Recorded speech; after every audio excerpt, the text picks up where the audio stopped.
Whether he was right or wrong, the answer lay beyond the conclusion of this battle. If so, he ought to give it his all. The strongest attack method among my authorities is Dragonova, but this probably wouldn't work. If Rimuru could consume even primitive magic, he would likely swallow up even Dragonova. There are records that he was unharmed even when Milim fired it repeatedly, and unharmed even after taking a direct hit. Though the power and range differ, the principle is the same. Even if Veldanava released it, it was predicted the result would be identical. In that case, only the forbidden technique remains. I didn't intend to use this except when creating a new world, though. That was his trump card for a worst-case scenario. Initialize heaven. It is a technique to initialize the world and reconstruct it. What Veldanava used when he gave birth to the cardinal world was the ultimate divine work called beginning Eden. By using this secret technique, Veldanava lost Turnal and ceased to be omniscient and omnipotent. Upon doing so, he succeeded in descending to the created world. Since he can no longer handle divine works now, the runner-up Initialize Heaven is the strongest divine art Veldanava can handle. With this, he should be able to destroy the entire world, Rimuru included. However, using it now is outside of his calculations. This is because Initialize Heaven does not allow for selection. He would be unable to bring his friends to the reconstructed world of the next year. Furthermore, he had not yet finished gathering the factors of his beloved Lucia. Ivorage is Veldanava's other half and would likely survive Initialize Heaven, but it would be far from a complete Lucia. If he had the lost Turnal, it might have been possible to take in all worlds and sift through the information, but that is an impossible technique for the current Veldanava. If the world were to vanish, Lucia's information particles would also be lost. For that reason, whether or not to use Initialize Heaven was an agonizing decision for Veldanava. However, there was no need to overthink it. Incomplete or not, Lucia is Lucia. If Veldanava wins, it will mean that it was the correct choice. The new world would likely be better than the current one. He intended to create a more perfect world together with those who had reached the promised land. His younger sisters, Velzard and the others, are true dragons, so they will likely be born again in the new world. If he processes them so their memories are not carried over, they should adore Veldanava just as they used to. His daughter Milim, too, should be reborn. This time, she won't be alone, so she won't be lonely. Since it would be his second time constructing a world, he should be able to do it much better. If he defeats Rimuru, such a future will come to pass. Rather than chasing ideals and failing, I should choose the best available option. Thus, the scales tipped. It seems I have no choice but to acknowledge you. Rimuru, was it? I shall make you vanish along with this world by the act of God. Veldanava decided to initialize the world, and that cannot be tolerated. Indeed, that is going too far. He was interrupted by someone. In a world where time had stopped, Veldanava sank into a sea of thought. Veldanava was bewildered. Because someone had spoken directly to his heart core. Despite him being God. Who on earth could do such a thing? Could it be Lucia? No, that is incorrect. Lucia is me. There were answers to the voice in his heart. Two of them, in fact. And one of them claimed to be Lucia.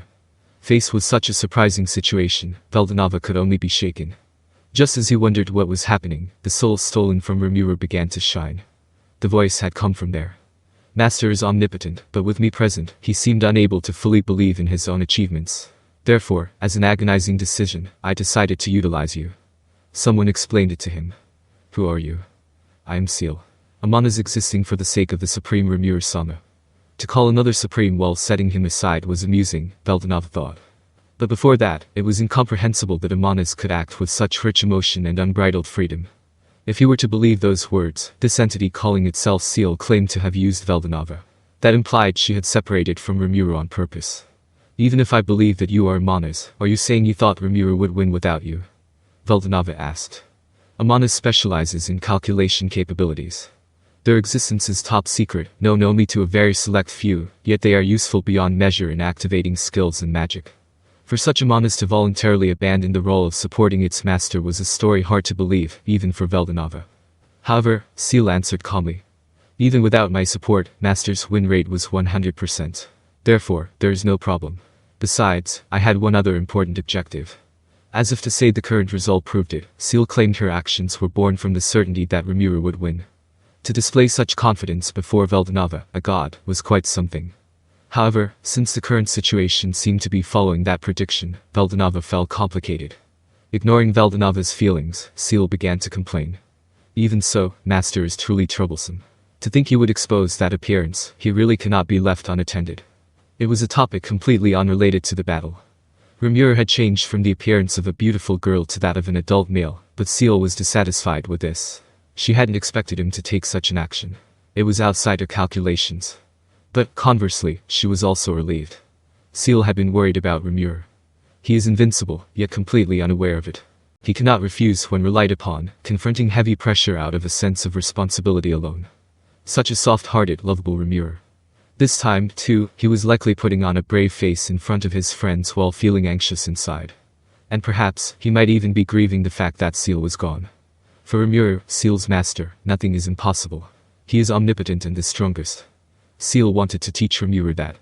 Even so, Rimuru mimicking the form of Satoru Mikami was a miscalculation. Ciel was confident she could read everything, but Rimuru was indeed not someone to be dealt with easily. He easily surpassed her predictions.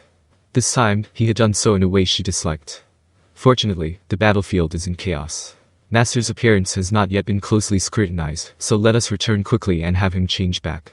Paying no heed to Veldanava, the strongest existence, Ciel lamented her trivial mistake of misreading Rimuru's movements as a great blunder. Furthermore, she declared she would return to Rimuru as if it were the most natural thing in the world. Such an attitude from Ciel caused even Veldanava to shudder. What is this, exactly? To think such an incomprehensible existence could be born, was there a fatal bug even in the world I created? Like master, like servant. Ciel's claims were too unsettling to be dismissed as a mere bluff with a laugh. He was also curious about this other objective.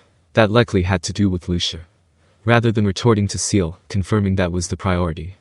This is no time to be concerned with bugs. More important than that is Lucia.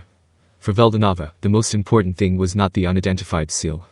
The entity claiming to be Lucia was far more significant and concerning. Are you, really Lucia? Veldanava directed his question not at Ciel, but at the other presence. A nostalgia presence convinced him it was the real thing. It was unmistakably. Yes, that's right. Miss Ciel here gathered the fragments of my soul and restored me. Lucia herself, the one Veldanava had sought. The credit belonged to Ciel. In order to recreate her, I transferred to you, albeit unwillingly. It was an agonizing decision, Ciel declared. She sounded truly reluctant, appearing as though she wanted to return to Rimuru right this instant. Ciel had taken the multitude of elements gathered within Rimuru, added the Lucia factors that Veldanava had collected, and integrated them all to successfully recreate Lucia. A hardcore is a transient entity, wandering and dwelling even within fragmented souls and authorities. This phenomenon occurred precisely because the essence of skills is born from human desire. Ciel has spent a long time deciphering this, unraveling the truth. Shizu Izawa, Hinata Sakaguchi, Chloe Albert, and several others held the fragments. Lucia's factors were scattered among them. All of them had been collected through Rimuru, and integrated by Ciel's hands. And now, Lucia's soul separated from Rimuru's soul. It is finally complete. There were still missing elements, so it is not perfect, but the compatibility rate is over 99%. Lucia's memories had also been read from Veldanava's sword. Memory. The hardcore was real, and the personality and memories had been reproduced, so one could only assert that this was the real Lucia. Lucia. Truly. Velda. I made you sad because I wasn't there, didn't I? For Veldanava, the most important thing was to bring his beloved Lucia back to life. That was all. Even without a physical body, Lucia had returned from the underworld as a nearly perfect soul. The objective was as good as achieved. Veldanava was overwhelmed with emotion. However, happiness does not last long. Kayaha. The dragon of ruin had not yet perished.